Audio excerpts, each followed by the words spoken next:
nasty.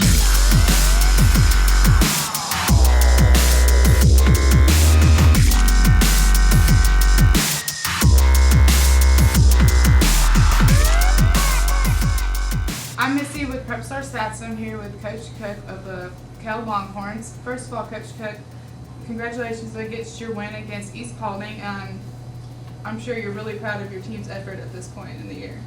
Yeah, that was one of the most physical games I can recall being here at Kell, in terms of just a back and forth game that every time that it seemed to be a critical play, the offense seemed to make that play and get a first down.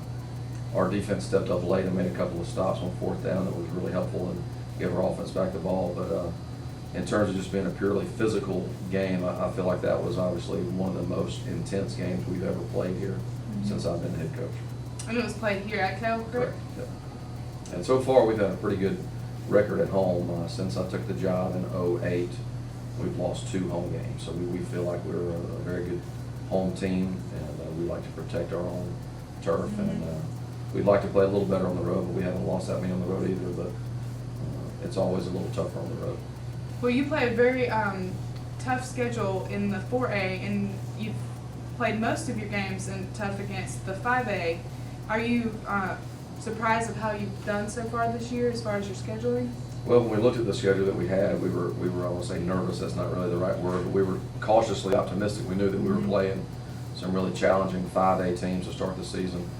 Grayson was kind of given to us in terms of the Georgia Dome game. And we were, I don't know if you'd say we won the lottery or lost the lottery on that one, but we were able to come out on top of that game. But it was a hard-fought, tough contest. But I did select Woodstock and Etowah, partly because I had a good rapport with both of those coaches, and they were within close proximity to us, and they were 5A teams, but we felt like we could compete with them. And even if you lose a game like that, you're gonna learn a lot from it, and that was kind of the philosophy. And looking back, we felt like if we could be 2-1 or 3-0 after those first 3 games, we felt really good about it. But there was also the opportunity we could have been 0-3, and we knew that too. We were just fortunate enough to be 3-0, and it certainly gave us some confidence and some momentum heading into the region schedule. I would venture to say that those 3 wins against those tough opponents really helped us against East Paulding last week, and again, the game was very physical. Well, as far as your stats, your offensive stats aren't that good, but your defensive stats are great. And to us, that shows the character of your team.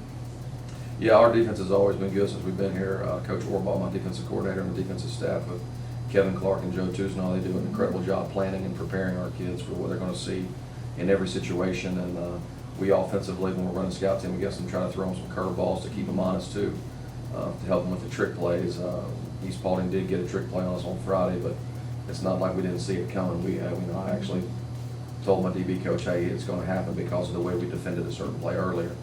But our offense is doing just good enough to win ball games for us, and that's kind of, I don't say that's our philosophy. We'd like to score 60 points and relax on the sideline, but the teams that we have played have been very strong on defense, been very well coached, and so it's not a big surprise to me that we're not lighting the scoreboard up. But our defense is keeping us in games, our special teams is doing a great job, and our offense is keeping the other team honest and keeping them from taking a whole lot of chances against our defense, because they know that it could not work out in their favor, and they give us the ball back. And we got a lot of weapons on offense, and everybody's kind of contributing, so that's more important to me right now.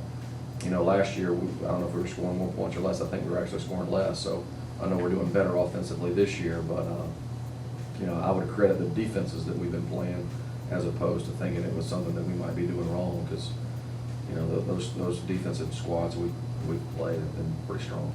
Like we said last week, you're about to come up against Coach Dorsey at Hiram, and they're doing really well in their offense and their defensive scoring. What do you see when you look at them on film? Speed. They're a very fast team. Yeah.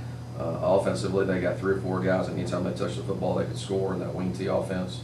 They block well up front. They're big, physical front, and of course the quarterback, when he decides to throw it, he does well. He threw for 1,600 yards last year, so it's not like they're a one-dimensional squad. You really got to defend both. It's kind of the same situation last week with East Paulding, but defensively they're a blitzing, attacking style defense, so you got to make sure that your protections are in order.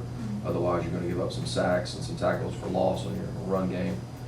So we just got to do a really good job of protecting the passer and making sure that our O-line's got their heads and eyes up at the snap to detect the blitz.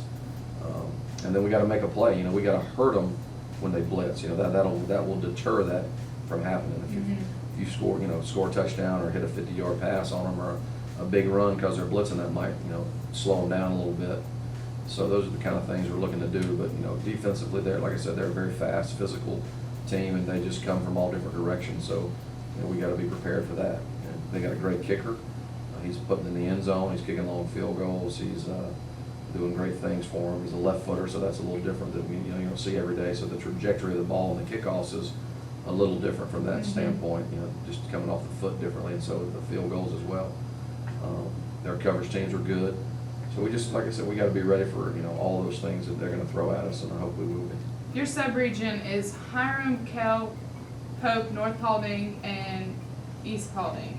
And these are all really tough teams and really tough coaches to play against. Are you kind of looking for like a break in your schedule, or you kind of are excited that you always have that tough opponent? Well, obviously, we'd love to have somebody that we felt like we could just walk over. I don't see that on the horizon. I mean, after Hiram, we have Pope, then we have Osborne, who can jump up and get you anytime just because they have so many athletes, and if you don't prepare for them, the big play will kill you. Then we have a week off. I think we'll be okay that week in terms of we might get a win during that week, but it'll be nice to just kind of catch your breath before you have another gauntlet starting with North Paulding, Sprayberry, and then the crossover game in the other sub-region. So if we're fortunate enough to be in the top 4, then we'll play for that playoff spot, and if that's the case, then again, I feel like those tough games, those physical games we played all season will really benefit us in the playoffs for those contests. So hopefully, we're just going to take it one game at a time, try to be 1-0 again this week, and then if those things happen later on down the line, then that's because we were 1-0 each week.